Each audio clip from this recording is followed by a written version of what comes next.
I loved the appeal of the private sector, being able to take matters into your own hands, get that immediate gratification of building something that in some ways you didn't need permission to do it.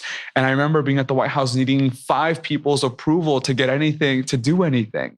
And just seeing the ability for me to create things so quickly and have it show up to, CEOs and hedge fund managers and all of these people with that an intern created was something that was really powerful. Welcome to the Business for Good podcast, a show where we spotlight companies making money by making the world a better place. I'm your host, Paul Shapiro, and if you share a passion for using commerce to solve many of the world's most pressing problems, then this is the show for you. Welcome, friends, to the 34th episode of Business for Good, and what an inspirational story it is.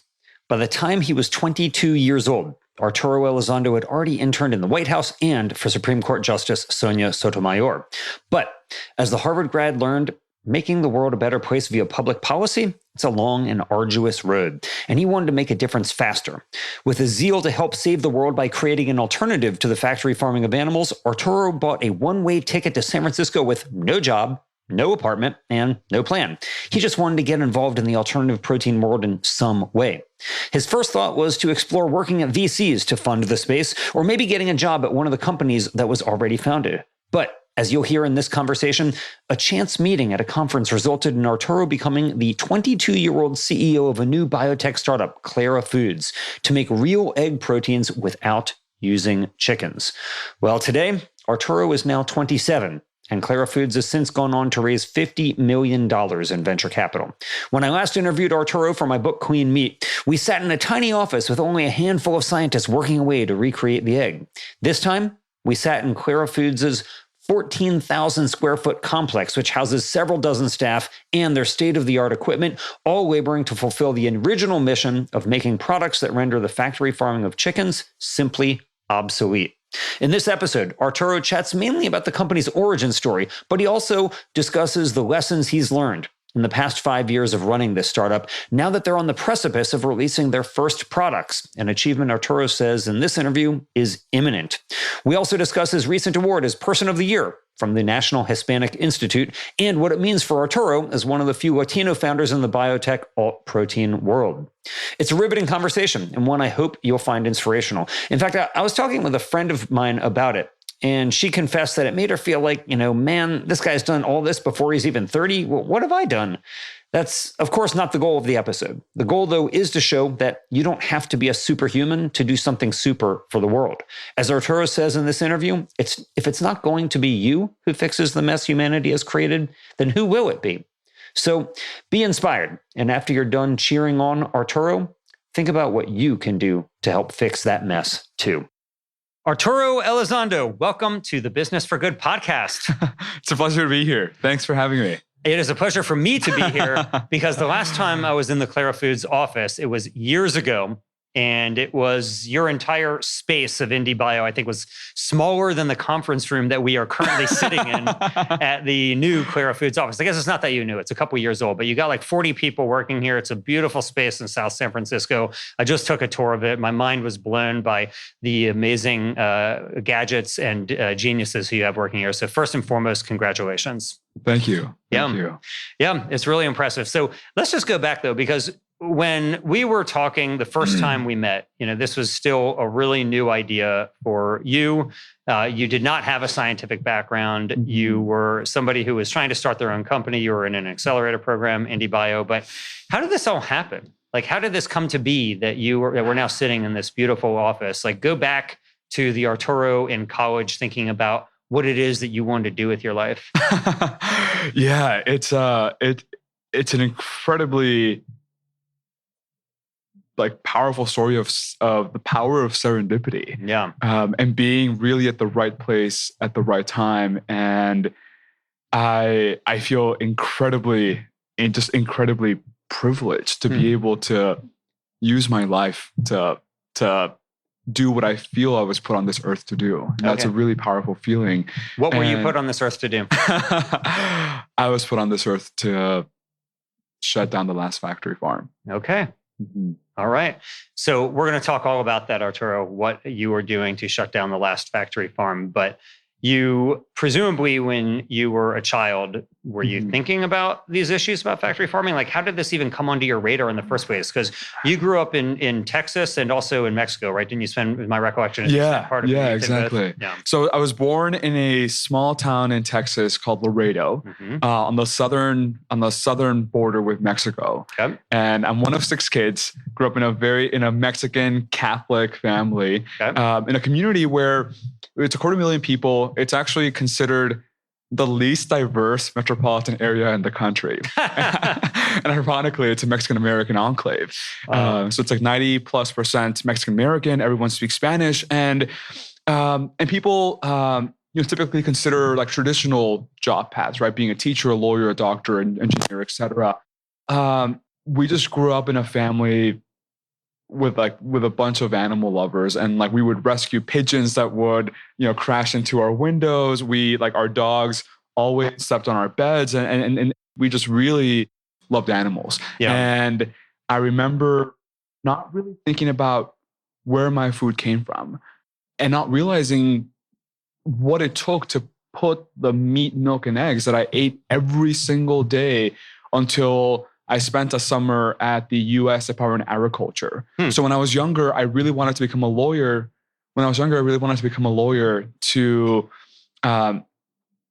To basically right the wrongs of society. I felt that if I could leverage the law to improve the lives of people and animals across the world, that would be a life that I would be really proud of. And so I felt that in government, there was actually a way that you can change policy.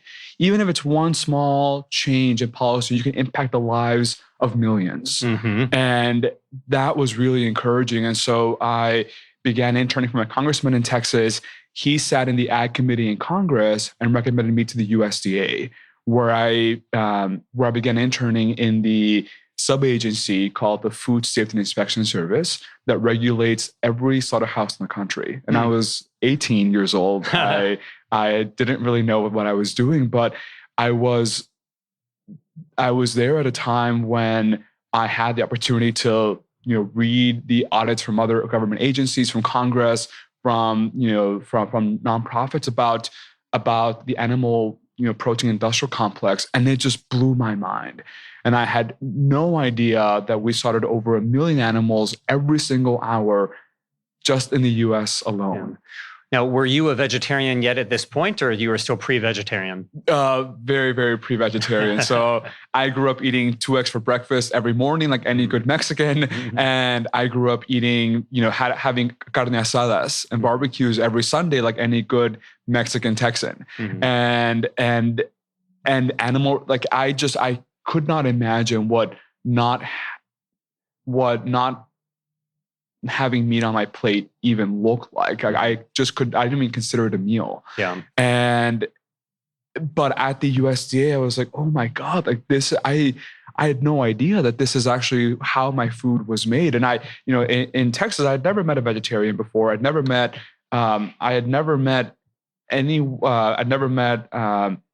anyone who was Muslim or Jewish or just thought differently than I did, until I went to Harvard. And that's when everything started changing for me, when I began being much more critical about the world around me. And after experience at the USDA, I became really intrigued with food, but it wasn't enough to get me to stop eating it. It was a long time coming, and part of it was because I thought I was going to wither away. Like my parents, that's all they would tell me is like, look, you need animal protein. And then I went to, and then at Harvard, like they labeled everything like kosher, halal, vegan, vegetarian. They had so many options. I was like, wow, like I didn't even know that these like veggie patties existed. And I began trying these products, and I was like, oh, like it's not that bad.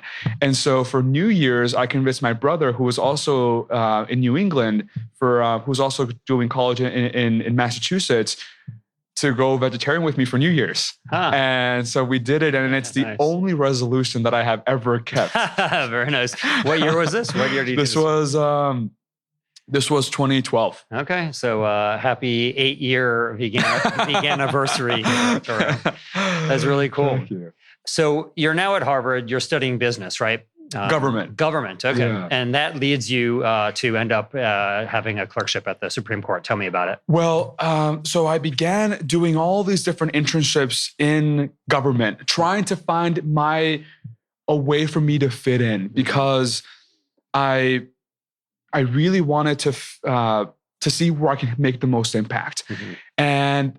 And now you're now a vegetarian. Were you thinking about impact for animals? Were you thinking about impact for environment? Like, what was the motivating factor for you? Eventually it became animals. But initially it was like just make an impact, because I felt that I won like the lottery of life. Like I grew up in a really with a great family with a lot of education opportunities, and so I was at Harvard, and I wanted to.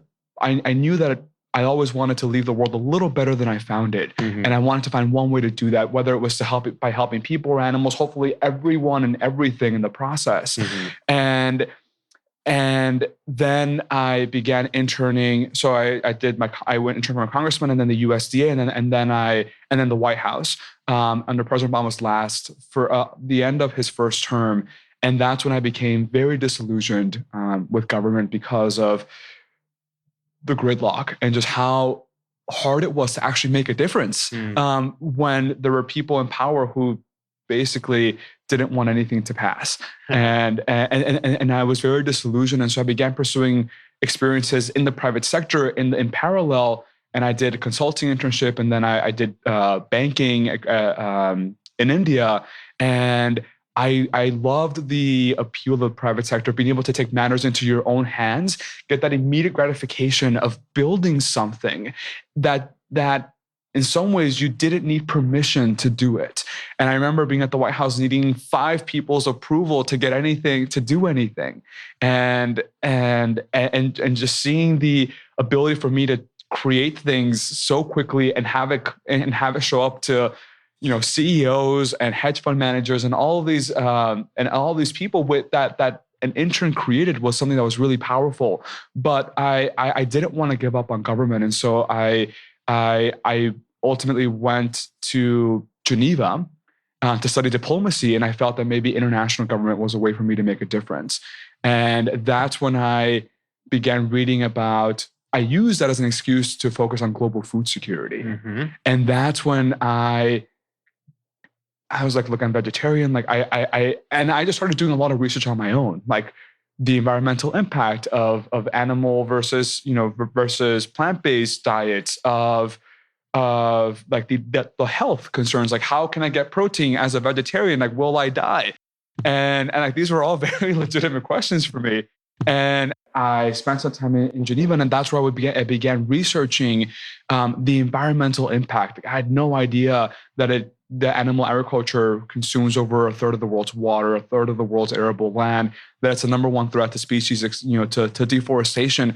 And because I faced so much criticism with my friends in college and with my family back home about a vegetarian diet and eventually a vegan one, I thought I had to be so well armed with data and information and talking points that I just enjoyed learning about it so much that I became obsessed with learning about this and used this opportunity in Geneva to learn about the space.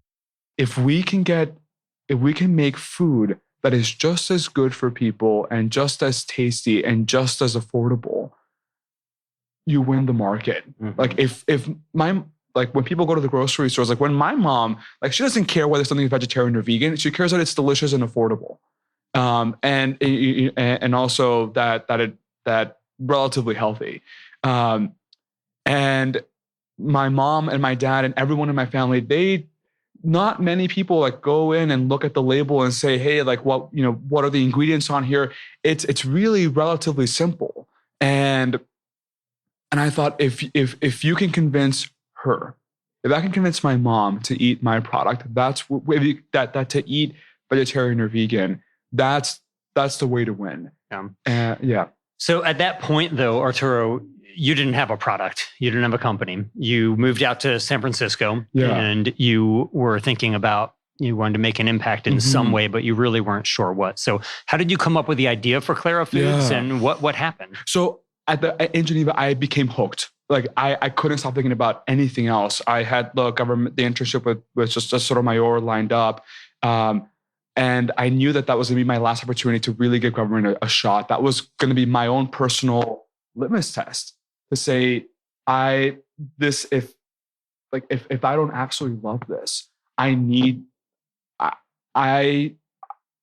to at least explore what looking at food would look like. And I began having all these conversations my senior year at Harvard my senior year of college about just learning about the plant-based space. I went vegan, so I connected with all these people, and obviously, most vegans that I met were super passionate about food and food tech and all these different products that were coming out. That's where I met Josh Balk from the who had just founded Hampton Creek, and Alexis, who's now founder of Lighter. Alexis Fox, and I was so inspired by the work that they were doing, and they gave me a lot of hope that there are careers out there of improving our food system, and that and I know someone who has at least done it, and that gave me a lot of hope. And so but I wasn't ready to make the leap just yet. And so my boss at one senior person at the internship at Credit Suisse where I did banking, he was a huge advocate and also like super into the whole food tech scene. And I remember being in DC and saying, "Hey, I'm about to take this job." I was actually going to work at the Obama administration as a political appointee. And I remember calling him and saying, "Hey, I'm going to take this job." And he's like, "What the hell are you doing? Like, why aren't you you should be in San Francisco doing like in food tech. Like, what about all the stuff that we talked about? Like you were made for this and you were so passionate about this." And he was someone that believed in me more than I believed in myself. And I just thought the idea of joining this untested, unproven space was a risk that I was not willing to take. But I realized in that moment that if I didn't go out there and just try to make it happen, I would always be wondering, what if? And that I knew that if I was working, I had worked my way up in government or some other industry, I would always be wondering, what if I had made that move when I was younger? Because at that point, I'd have the golden handcuffs, and it'd be harder for me to make that transition. And so the what if question actually really got to me. And so after that conversation, literally the next day, I booked a one-way ticket to San Francisco, and I had no job, no place to stay. I was like, I need to at least give it a shot. And if it doesn't work out, I'll give myself a few months. If it doesn't work out, then I can always go back to government, and I can always go back into finance or whatever. I knew that the worst case scenario was just getting another job, mm-hmm. and actually breaking it down into, for me, starting this journey was realistically, what does a worst case scenario look like? And in your head, at least in my head, it seemed like a much bigger deal than it really was. And when I really put it on paper and thought about it, it's like worst case scenario is actually not that bad. Like the downside is pretty minimal, but the upside could be massive. And so I can actually take a really calculated risk to say, let me give myself some time. Let me prove this out and test this, and just go to San Francisco and explore this. And I began looking and interning and calling up all of these VC funds and talking to other people in the space about this, and realizing that there weren't really that many opportunities, that the space was so small. And I couldn't work for a VC fund to deploy capital to these companies. And so I had to, in some ways, go at it by joining one of the companies, which I felt was very risky at the time because these companies were so small. And that's when I called up Josh Balk. At that point, I had been looking at a few different companies, actually outside of food, because I was running out of money as well. And I was like, I need to find a job. When you flew out there, you had no place to stay. Where did you sleep that night? So So I like posted on Facebook like the day that I booked my flight that I needed a place to stay. So a friend who interned with me at the White House offered his apartment very nice. for a week. Yeah. And then just people's goodwill. I was staying with a family in DC, dog sitting for them while I was with Justice Sotomayor, and they helped connect me to a family here in San Francisco who had an empty room and let me crash there Nice. until I got my standing. So you get out to San Francisco, you call Josh Balk up. I remember part of the story here that he was going to meet with you, but then he ended up not being able to meet with you on the day that you had anticipated talking to him, right? Yeah, exactly. Go ahead. And so you end up going to a different event that day because you couldn't meet with Josh. And what happened? So he was like, look, just come with me to this conference and hopefully you'll meet some people there, and hopefully something will happen. Like he's like, I'm not sure what, but just come with me to that event. That day is a day like Hampton Creek got sued by Unilever, and so he doesn't show up to this conference, and so I show up by myself, and I find this like empty seat in this in this table, the only table that had young people in it, and it was like 50 people. It was a food systems conference. And it was one of the first food tech conferences out there. And I find this empty seat and I take it.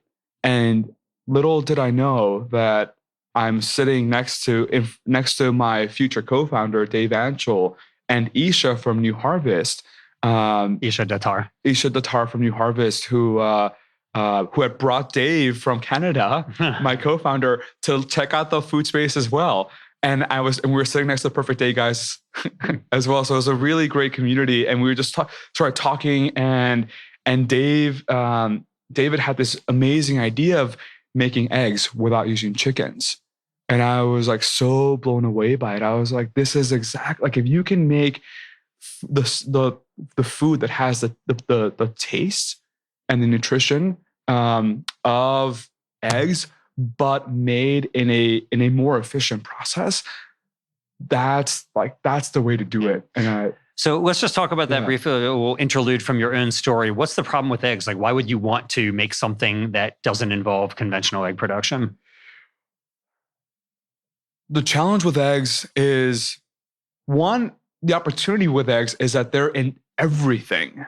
And so as someone who was trying to not eat eggs, it was almost impossible, because if you look at you go to a grocery store and you look at the back of the label, more often than not, they have eggs in them, and it's really hard to bake a cake to bake all these products without using eggs, because they provide functionality that almost nothing else does.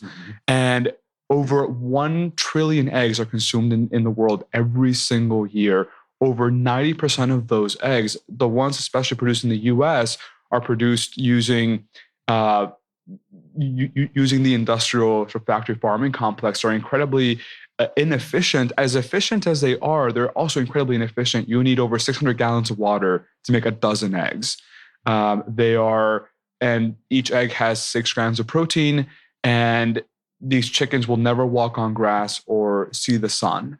And I felt that this particular problem was something that I could really rally behind, because I wasn't trained. I'm not a serial founder. I wasn't trained in venture capital. I don't have a biotech background, but I knew that I could sell something that if I really believed in it, I could pitch it.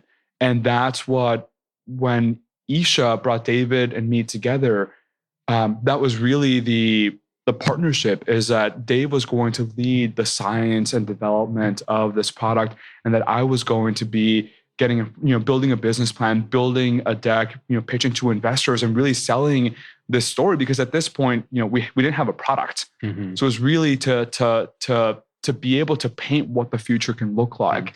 So the original idea of producing eggs without chickens, the actual biotech that you would be doing was quite different, right? Like you were originally thinking about like creating an ovary that you would produce eggs through, right? Exactly. Yeah. And that's not what you're doing now. So tell people, you fast forward. So you found this company. We'll talk a little bit more about that. But eventually you guys abandoned the idea of creating an ovary that would produce eggs and decided to make eggs instead of from an ovary, but through microbes. Tell me about that.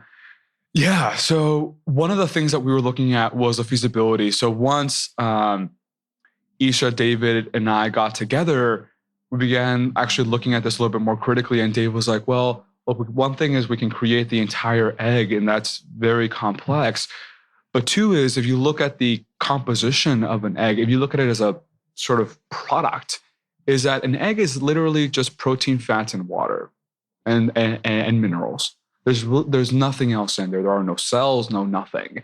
And so if you can look at food at the molecular level as a combination of just protein, fats, water, is that you can actually just recreate the different pieces and put it back together.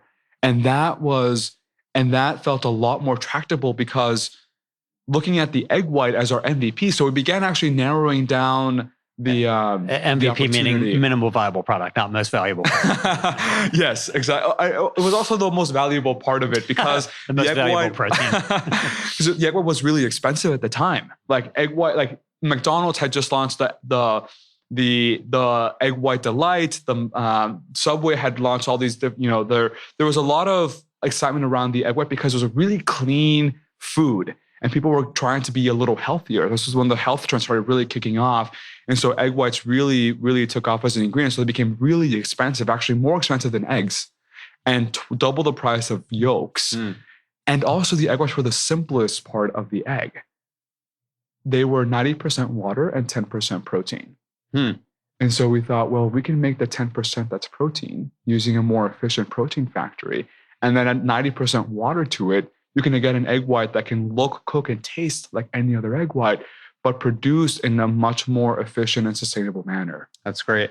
So how old are you at this meeting with Dave and Isha in San Francisco? I am 22, so a few months out of college. So you come out to San Francisco, no place to stay, no job. You start looking to get hired maybe by VCs or maybe by Hampton Creek. Instead, you end up going to this event that you leave as a 22-year-old CEO founder of a company.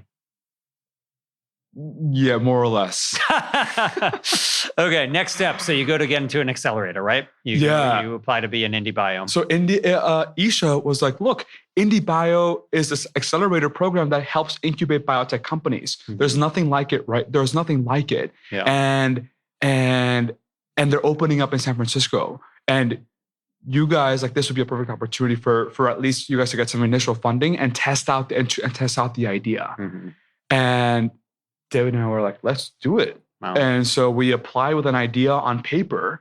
IndieBio doesn't do this anymore, I don't think. But we literally had done no science. It was like, this is a business plan. This is the tech. This is how it's going to work. Fortunately, Perfect Day had come out of the IndieBio in Ireland. And so there was some, there was some track record there, and Hampton Creek had been raising and Impossible and beyond. And so there were some data points there, but we had nothing, and we applied to IndieBio. And with a leap of faith, fortunately there are people like Ron Arvind and Ryan from IndieBio believed in us and accepted us into the program. That's great. And it was 3 months where we literally just went in and tried to build a prototype in the process, and hopefully get some, try and get some investor interest. Yeah. And investor interest you did get. That was from your accelerator now to the present. We're in 2020 already, where you already have gone through a Series B round. Do you guys share how much you've raised so far? Yeah, so we raised almost $50 million in capital through the course of the fundraisings. Okay. And how many years has it been now? It's been 5. All right. So $50 million in capital raised, 5 years in. How close are we to having a product on the market, Arturo? So we're launching imminently. Imminently. Okay. Yeah. Very soon. All right. So tell us what you can about what you are going to be launching. I presume it's a type of egg white protein. So we are we're launching a few different proteins actually. And so we've been R&D for the last 5 years, just going really deep on building this animal protein production platform. Okay. So because we focus on the egg white, it gave us the ability to stay focused on making protein. We don't have to worry about, flavor, a lot of flavor profiles, textures, etc., because the egg white is just protein and water. And so all the texture, all the flavor, everything from that product is made from the proteins themselves. So we can stay really, really focused. And what we began doing is actually building a competency around how do you actually get microbes to make protein really efficiently and produce really functional proteins. And so the egg white was really for us the tip of the iceberg. And as we began kind of going through it, we began looking at a bunch of different kinds of animal proteins. So we're launching actually egg and non-egg proteins, but all using our core technology, and mainly in the B2B space. So we're launching so some of the products that we're launching are, how do you, not the egg white itself, but actually the core building blocks. Like what we are working on is essentially supplying the Legos for companies to then build really kick-ass products with our proteins.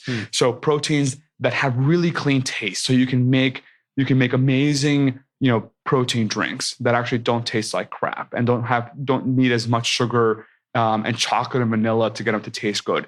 We have foaming agents that actually are able to replace eggs in baked goods applications, and we have proteins that help digest other proteins and that are used in supplements.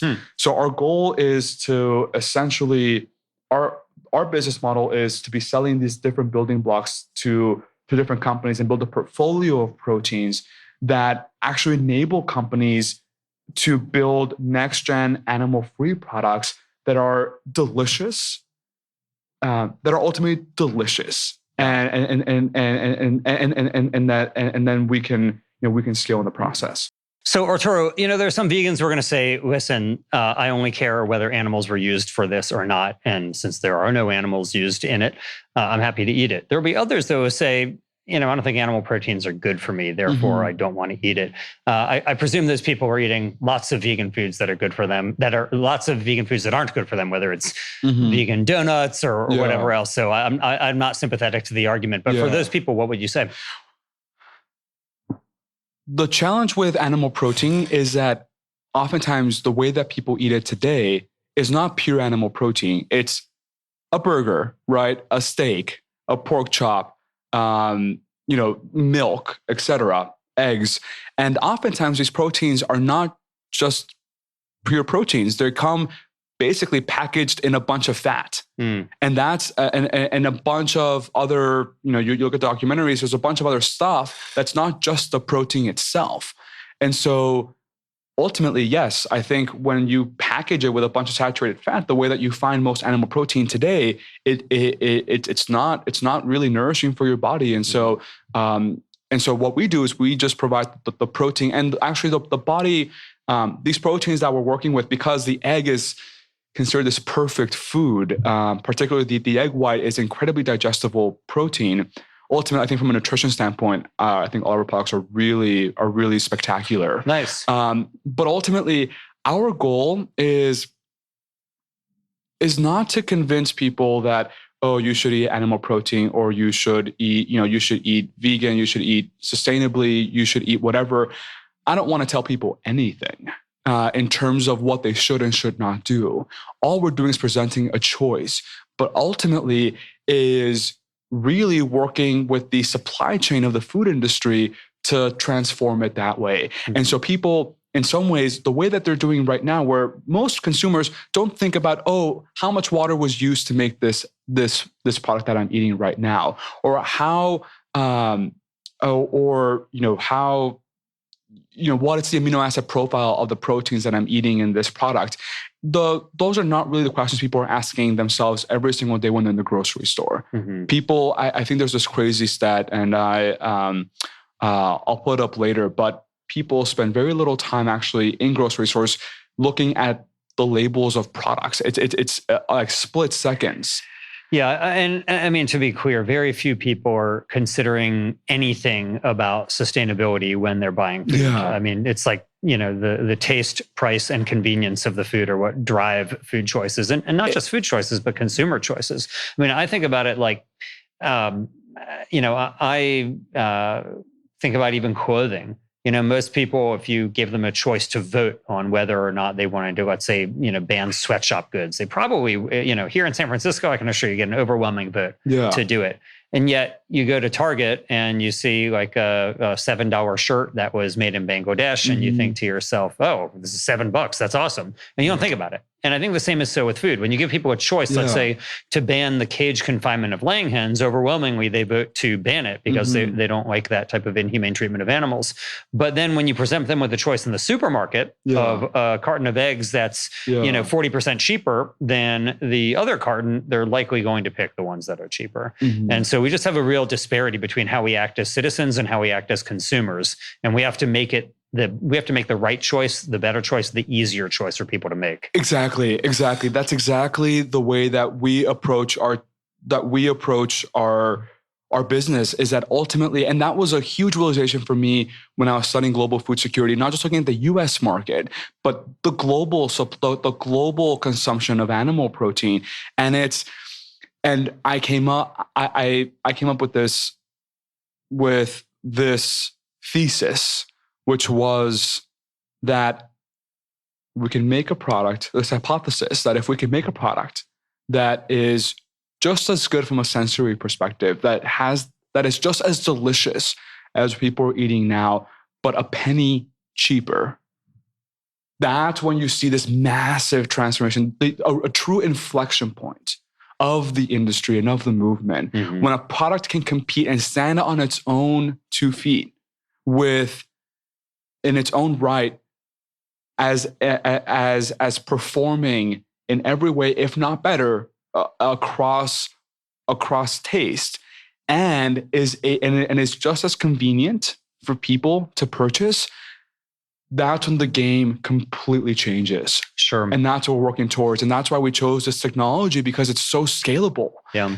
So, speaking of changing the game, Arturo, the game of your life changed pretty dramatically when you moved out to San Francisco and you had a chance encounter with some folks. You started out as a 22-year-old CEO. Now, how old are you today? 27. All right. So 5 years later, here you are, a 27-year-old CEO of a company that's raised tens of millions of dollars. You have about, like 3 dozen or so people working underneath you at the company. When you consider yourself as, as young as you are to be as accomplished as you are as a CEO, what advice would you have given to the 22-year-old Arturo sitting at that table with Isha and Alexis and Josh and Dave? Or not Josh, but with these other folks, what advice would you have given to yourself then, if you could think about all of the transformation was about to happen in your life, like how to be a good leader for a company? I would say the number one learning for me has been to trust my gut. I think as a 22-year-old, I had that very present, that showed up very much with me in terms of feeling like, okay, there's a lot of experience that I do not have, and therefore I should listen to other people. I should listen to people who have been there and done that, and I should follow their advice, potentially at the expense of my own internal judgment. And I think I've made a lot of mistakes, things that I knew deep down, like, oh God, like I think we should go this way, but this investor's telling me we should go that way. Or this advisor that's been in industry for 30 years is telling us to go that way. And then I would really check myself, like, hey, look, I may be biased, or I may be not naive, and I should, and look, these people have been there and done it. And ultimately, I think I can really trace back even to how we hire, that ultimately my gut has just proven me right time and time again, and the times that I have listened to it, the company decisions, I think have been have them been that much better because there are, I don't know how to explain it, but there is this intuition that no one knows your company better than you. And that was something that initially I was like, oh, no one, I didn't even know the fun. I was still learning the biotechnology piece when I founded the company. And I think over time, I learned that very well, I think. And I became an expert at this business and at this technology. And that also continued to, I began feeling much more confident in my decision-making ability. And I began really sitting with this, with being the CEO of this company and trusting my judgment, and then seeing that continue to be proven out. I had now more data points, right, to say, okay, my decision-making ability is actually good. When I have made mistakes, it has been because of these reasons.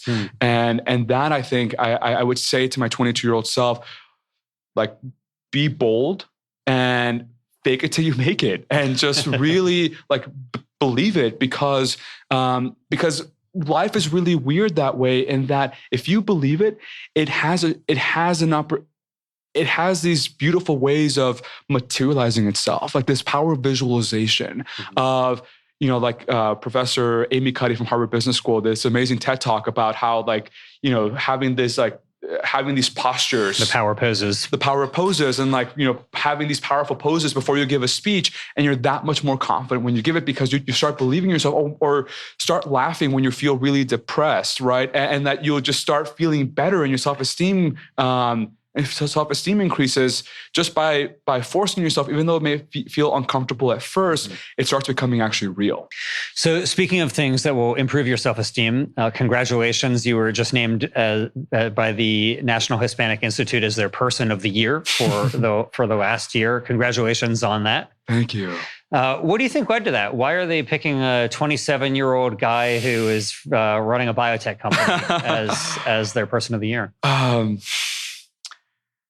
I think, you'll have to ask them. I think what I can, I feel incredibly honored, because I am so proud of being Mexican, of being Latino, of there are not that many of us here in this space. And I think for so many of us, I'm a firm believer that it's, in some ways, you can't be what you can't see.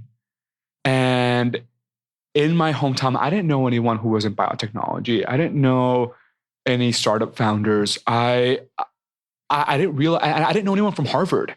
So for me, I had this dream of going to Harvard, but I never thought it was really possible, because I didn't know anyone who looked like me, or I didn't know of anyone who had actually gone there that was in some ways, in any remote way, relatable. I just knew presidents had gone there, and that was a Mexican president and U.S. president, and that was as relatable as it got, right? And it wasn't until I met someone who was from my hometown, the only other girl who had gone to Harvard in my that was older than me, and that was like, oh wow, she went to a different high school from in my hometown. And it something clicked for me at that moment. And like, wow, this is actually really possible. And I think for the National Hispanic Institute, I would like to think that one thing is to show other young Latinos and other Hispanics that the world opportunity is massive, and that there are Latinos everywhere. And I'm just one case study of someone in biotechnology, which is an industry that's historically had, where Latinos have been very underrepresented. Sure. And in Silicon Valley, we're very underrepresented. And so I think in some ways I provide that data point to say, hey, look, just because there are not that many of us doesn't mean that it's impossible. So speaking of, you can't be what you don't see. Let's say there is some young Latino or Latina who is listening to this right now, and they're thinking, this Arturo Elizondo guy sounds really cool. I really admire his success. I'm thinking about maybe starting my own company, but I'm not sure. I want to do something that's going to make the world a better place. Maybe they're concerned about ending factory farming like you are. But what recommendations do you have for them if you're going to say some advice to them? They're getting started. One is, it depends where they are in the process. I think what really helped me solidify my own perspective and finding like my quote unquote calling very early on was that I threw myself at everything every single summer from the time that I was 16 to the time that I was 22. Every summer, every winter break, every time I had an opportunity, enough time to actually try something, I did it. Because you can only learn so much in school. You can only do so much research. It doesn't feel real until you're there. And I always thought, okay, what I want to do now? What do I want to be when I grow up? And then try and test it out. Yeah. And so I said, I want to be in government. And I tested it out. And it wasn't until I tried it multiple times that I said, you know what, this isn't for me. And I gave it a shot. And now I can close that chapter in my life and actually dive in completely into something else. And at that point, through those experiences of just throwing myself out there, talking to people and doing these internships and just interacting with people who are very different than me was just opened my mind. And so I would say, if you're earlier on in the process of not knowing exactly what you want to be doing, is put yourself in these positions to think and to experience, to have new experiences. Because only until then, for me, did I really build that conviction to say, yes, because I've tried these process of elimination, right? Because I tried these 10 things that didn't work. Now I actually feel that much better about choosing this 11th thing because I don't have this what if. I actually sort of got it out of my system, tried it,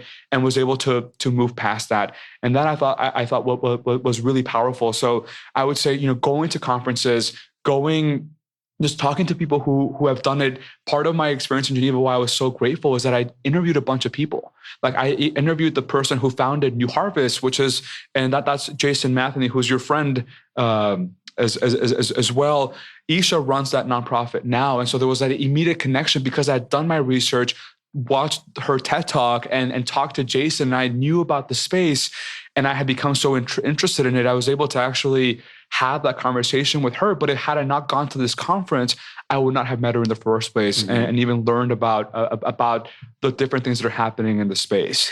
It's interesting you mentioned Jason. Not only was he, a profile in the book Queen Meat, but he offers a line in there about how he really thinks that there needs to be a company that is helping meat companies use less meat to help them use fewer animals.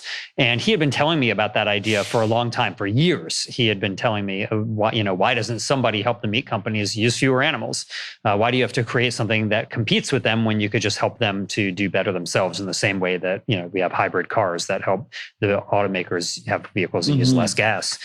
And it wasn't until sometime after that I thought to myself, that is I knew it was a good idea, but I never thought of myself as being the one who would ever go and do it. And yet that's, the Better Meat Co. was really born out of Jason's years long imploring me on that particular topic. So I think he has his hand in the inspiration for a lot of people who, and I don't think he necessarily gets the airtime that he deserves for all the help that he has provided. So, you're 5 years in now. Obviously, Arturo, Beyond Meat's IPO has brought a lot of interest into the space. A lot of people are, having like these dour signs in their eyes in the food tech space now, especially for animal product replacement. You have a lot of investors, including Ingredion, the major ingredients company that you're partnered with. Are any of them now talking to you about what a possible exit looks like, whether via acquisition or IPO for you? Yeah, it's a great question. Before I answer that question, what you just said right now about Jason sort of planting this seed for you, one thing that reminded me of that I think is so true is this quote about, I don't know the full quote, but it says like, if not me, who? If not now, when? And I think that is so powerful because the bystander effect is really, really, really powerful, especially for people who are considering the founder journey of who am I to do this? Right. And I think fortunately there's been a lot of people who have who have busted that model because they're people from traditional backgrounds who then say, hey, you know what, I feel really passionate about this and I want to do it. But I think that's something that is, I think, really compelling to keep in mind, is that you don't have to check every single box. You need to have the motivation and the conviction to see this through. Yeah. Because founding a company, like, there are times we've thought, like, oh my God, like, are we going to survive? Like, it's just this insane roller coaster. And in the same day, I can have my highest high and my lowest low. Yeah. And you consider, like, you know, you end up questioning, is this worth it? Like, is this viable? And I'm sure you've gone through this process as well. And it just takes a lot. And that's really the je ne sais quoi of not the je ne sais quoi, the sine qua non, like that which we cannot do without. That is the indispensable asset that a founder needs to have. Mm-hmm. I firmly believe you can hire the talent, you can hire those people, you can hire the expertise, but you cannot hire. You cannot outsource that conviction. Yeah, you know.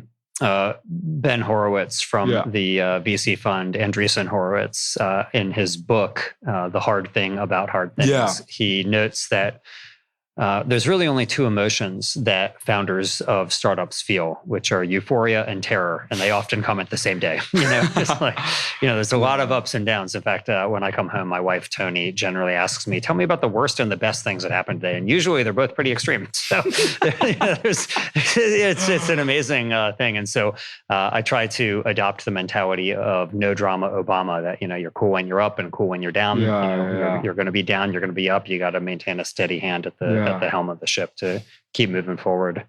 But let me ask you again about any pressure or suggestions from any of your investors about potentially getting some liquidation event for their investment in Clara. You know what? We actually haven't really not yet talked about it much, and I think a big part of it is, you know, we are going to build this. Like, my focus and the board's focus is to build this company to be successful in its own right. And by building a successful business, we'll have optionality to say, all right, does it make more sense to go public? Does it make more sense to get acquired? Obviously, you know, we have Ingredient as well as a few other global food companies that are on our cap table. And that was very much by design, because like, they could be amazing partners.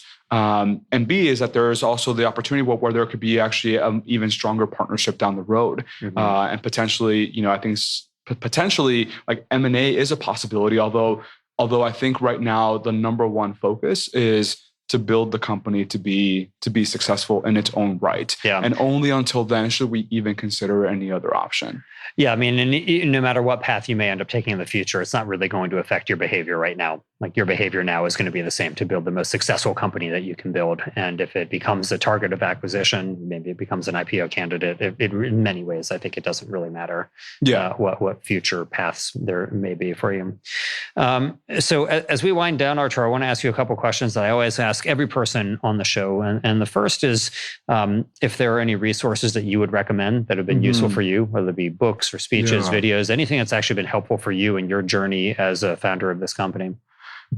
What was really helpful, so I shared what is helpful from someone who is sort of earlier on in the process of discovering exactly what that company or idea would be.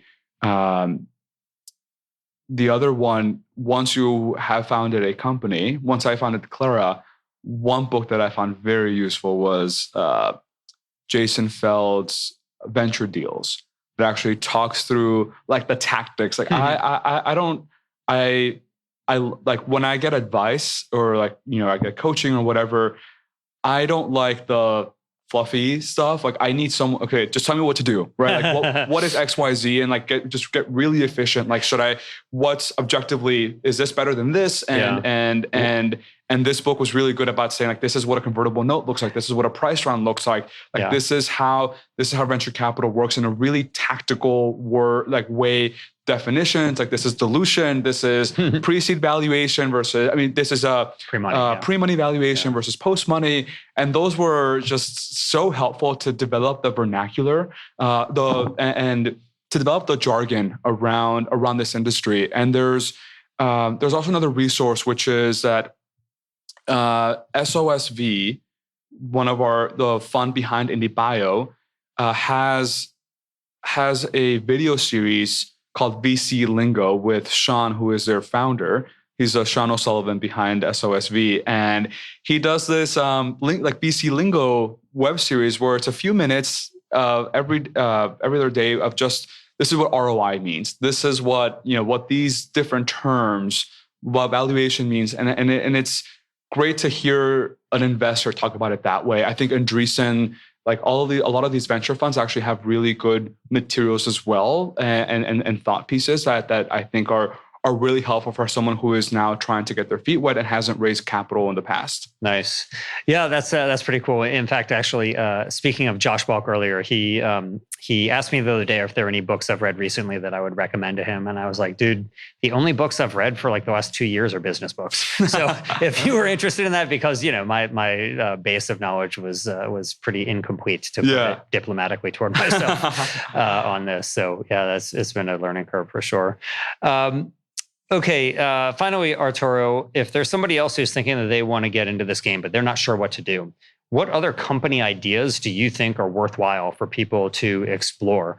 Maybe they're ones that you thought about doing yourself. Maybe they're ones you just wish somebody else would do. But throw out an idea for entrepreneurs, people who want to be entrepreneurs, to pursue that you think could actually make a good impact in the world. Yeah. It's a good question. One thing that I thought a lot about, and someone asked me, like, if I weren't in food or in the animal protein, alternative protein space, what would I be doing? And I told them that if I can't see myself leaving this space, I think I will always be in the animal supply chain